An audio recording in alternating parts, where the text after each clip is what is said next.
మన నగరాలు పట్టణాలు ప్రగతి బాట పట్టాలంటే బీజేపీని గెలిపించండి. కేంద్ర ప్రభుత్వ సహకారంతో మున్సిపాలిటీలు, కార్పొరేషన్ల సమగ్రాభివృద్ధి. ఇది తెలంగాణ ప్రజలకు మోదీ గ్యారంటీ. కమలం గుర్తుకే మన vote. Save Telangana. Vote for BJP.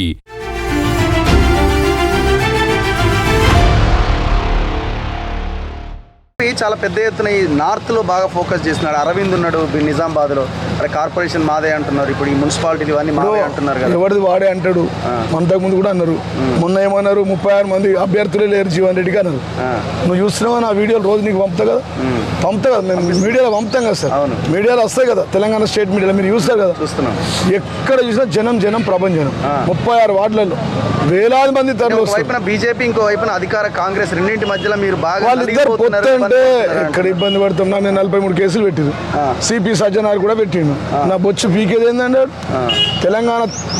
Telangana ఉద్యమకారుడు కేసీఆర్ గారిని తెలంగాణ సాధించిన వ్యక్తి, ప్రదాత, తెలంగాణ జాతిపిత, తెలంగాణ కర్త కర్మక్రియ తెచ్చిన ఆయనకి ఇంటికి నోటీసులు ఇస్తాడు అప్రజాస్వామికంగా?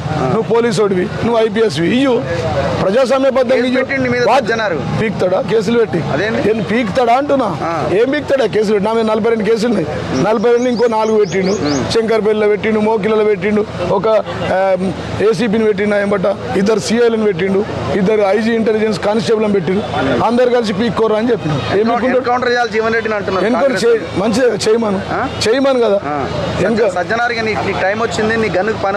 సరే, ఇప్పుడు ఆయన ఎన్కౌంటర్ స్పెషలిస్ట్ ఆయన ప్రొఫైల్లో రాసుకున్నాడు. ఒకసారి ఇంటర్వ్యూలో చెప్పిన మీకు.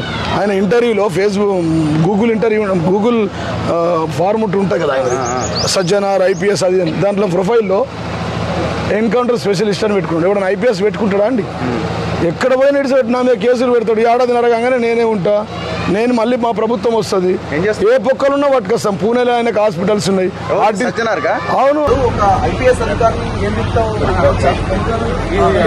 తెలంగాణ తెచ్చిన వ్యక్తిని, తెలంగాణ కర్త కర్మక్రియ, తెలంగాణ ప్రదాత, తన ప్రాణాన్ని సైతం లెక్క చేయకుండా తన పదవులను గడ్డి పోచాలంగా వీకేసి 35 జాతీయ పార్టీని ఒప్పించి తన రాజకీయ జీవితాన్ని త్యాగం చేసి కేసీఆర్ సచ్చులో తెలంగాణ తెచ్చుడు అనే వ్యక్తిని పట్టుకొని ఇంటికి నోటీస్ అందిస్తావా? ఇంట్లో నువ్వు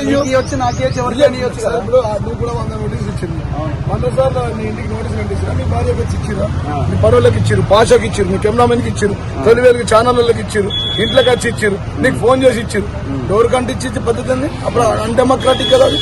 దానికి నా బాధ. అంతకంటే గొప్ప అవమానం ఏముంటుందండి? మా బాసుని అవమానిస్తే ఊరుకోం. పూణేలో హాస్పిటల్స్ ఏమున్నాయి సార్? మొత్తం అభివృద్ధి చిట్టాలు సెంట్రల్ విజిలెన్స్ కమిషన్ కూడా ఇస్తాం. ఢిల్లీకి పోతా, ఇప్పుడు సెంట్రల్ విజిలెన్స్ కమిషన్ కి ఇస్తాం. ఇట్లా మాట్లాడిన మీద కేసులు పెడుతుండు. ఈ ప్రజాస్వామ్యం నువ్వు 100 మీద మాట్లాడు, 100 మంది మీద మాట్లాడుతావు టీవీలో. నన్ను కూడా తిట్టినావు. నా ఓటంలో నువ్వు కూడా ఒకటి కారణం. రోజు నా మీద వ్యతిరేక వార్తలు ఎత్తుంటు. నేను కొట్టినా, తిట్టినా, ముట్టినా, మళ్ళీ ఇప్పుడు అధ్యక్ష ఆయుధాలు ఇచ్చి నీకు ఇంటర్వ్యూ ఇస్తున్నా. అది మా నీతి జాతి. ఇది ఎక్కడదండి ఆయన? నాకు అర్థం కాదు. కేసులు పెడతా, మా భార్య మీద కేసు పెడతా.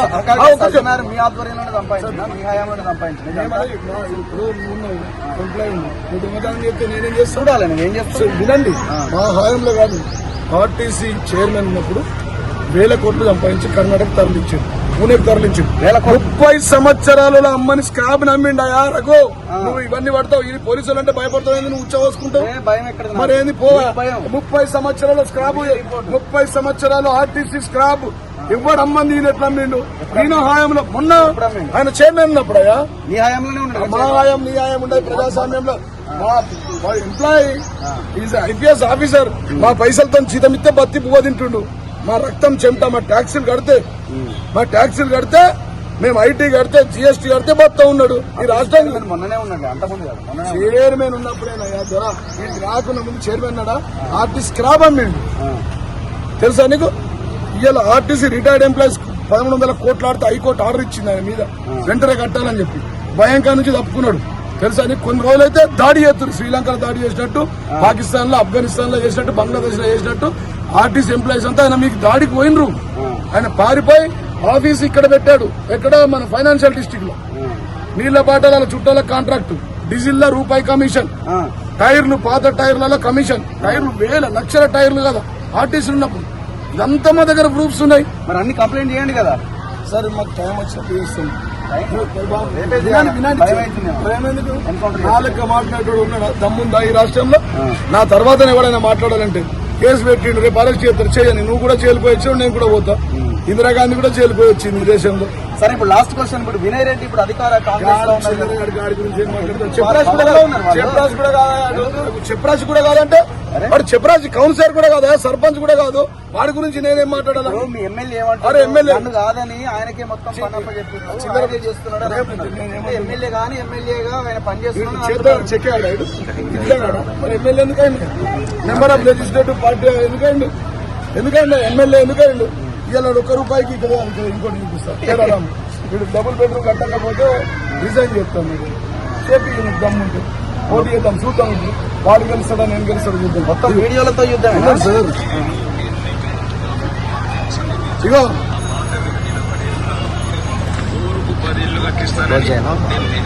వేరే ఛానల్ ఏదైతే ఏం కాదా నువ్వు ఒక్కడు. నేను చెప్తా, కాపీరైట్ కింద పెట్టు, అది పేరు పెట్టు.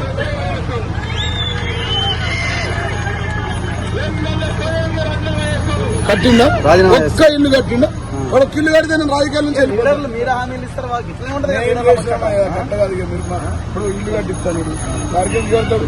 వాడి 6 ఎందుకు కాంగ్రెస్ ఏం చేస్తుంది? ఇద్దరు ములాఖాత్ అయ్యారు, వినయ్ రెడ్డి గారు, రాకేష్ రెడ్డి గారు. మరి సుదర్శన్ రెడ్డి గారు సుదర్శన్ వచ్చింది ఏమంటే కానీ నాకు వచ్చింది. నువ్వు మార్చుకో భాష, నేను మార్చింది. నువ్వు రోజు మాట్లాడదా? నాకు రోజు టీవీలలో తిరుగుతూనే ఉంటావు. మస్తు అన్నావు పోయి నన్నే అన్నావు జీవన్ గారు అని అన్నవే కానీ భాష కానీ. ఇప్పుడు అంకాపూర్ ఇక్కడ ఇనాగ్రేషన్ చేసి కత్తెర గ్యాంగ్, షెడ్డీ గ్యాంగ్ దొంగ లెక్క ఇది కత్తెర గ్యాంగ్. సుదర్శన్ రెడ్డి, వినయ్ రెడ్డి గారు, రాకేష్ రెడ్డి 2 కత్తెర పట్టుకొని తిరుగుతున్నాయి. మంగళ షాపులు పెట్టుకున్నారు. 10,000 నాకు పైసలు ఇస్తాడు. ₹1,00,000 ఇచ్చి ఒక షటిల్ ఇస్తా నేను. అర్థమైందా? అందుకని మంగళ షాప్ పెట్టుకున్నాం. ఇప్పుడు ఎంత ఖర్చు పెడుతున్నావు? జనం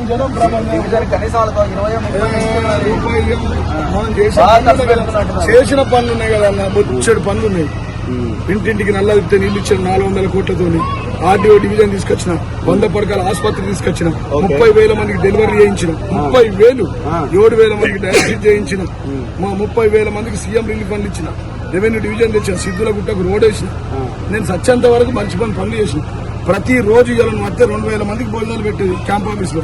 ఈ రోడ్డు కూడా నువ్వు నిలబడ్డ రోడ్డు కాదు, ఆర్మూర్లో ఎంట్రీ అయిన నుంచి పోయేంత వరకు ఏ రోడ్డు తిరుగుతావు అన్ని కూడా జీవన్ రెడ్డి వేసి.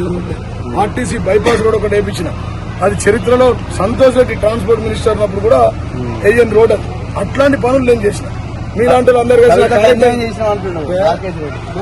వాడు అవులేగాడు, వాడు సైకో సార్.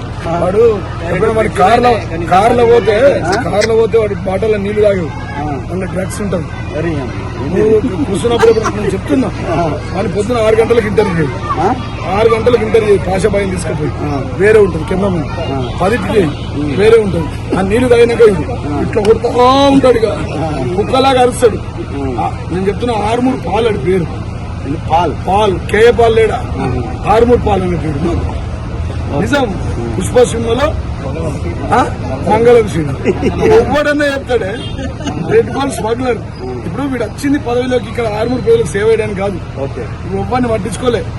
వాడు ఇలా ఎందుకు వచ్చినట్టే అక్రమంగా సంపాదించిన రెడ్ గోల్డ్ లో ఉన్న ఆస్తులున్నాయి కదా ఇల్లీగల్, ఆ ఆస్తులను కాపాడుకోవడానికి అటు లోకేష్ తోని చంద్రబాబును పోగొడుతుంది ఈ మధ్య. ఎందుకు తెలుసా? కేసు మాఫీ గురించి. వాడి సీజ్ అయిన ఎర్రచందనం ముందు లీగల్ కాదు సార్. లీగల్ అయితే జీఎస్టీ కడితే రాజకీయాల నుంచి వెళ్ళిపోతాడు. రాజకీయాల నుంచి వెళ్ళిపోతాడు. సార్ అఫిడవిట్ నువ్వు అఫిడవిట్ కదా, నువ్వు చూడు, నీకు ఆఫీసర్కి ఫోన్ చేయి. అఫిడవిట్ లో జీఎస్టీ గానీ, ఇన్కమ్ ట్యాక్స్ గానీ, వాడి కంపెనీ గానీ, వాడి ఆఫీస్ గానీ రిజిస్టర్ అయ్యి వాడు ట్యాక్స్ కట్టిన అఫిడవిట్ లో చూపిస్తే రెడ్ గోల్డ్ ఎక్స్పోర్టర్ అని మీరేం చెప్తారు? చూపించాలి కదా. ఫేక్ గెలుస్తాము, మళ్ళా తిరిగి ఇక్కడి నుంచి అవా చాలు చేస్తాము. తెలంగాణ తొలి ముఖ్యమంత్రిని 3వ ముఖ్యమంత్రి చేస్తాం. ఇక జీవన దంచాలంటే అదే కావాలి.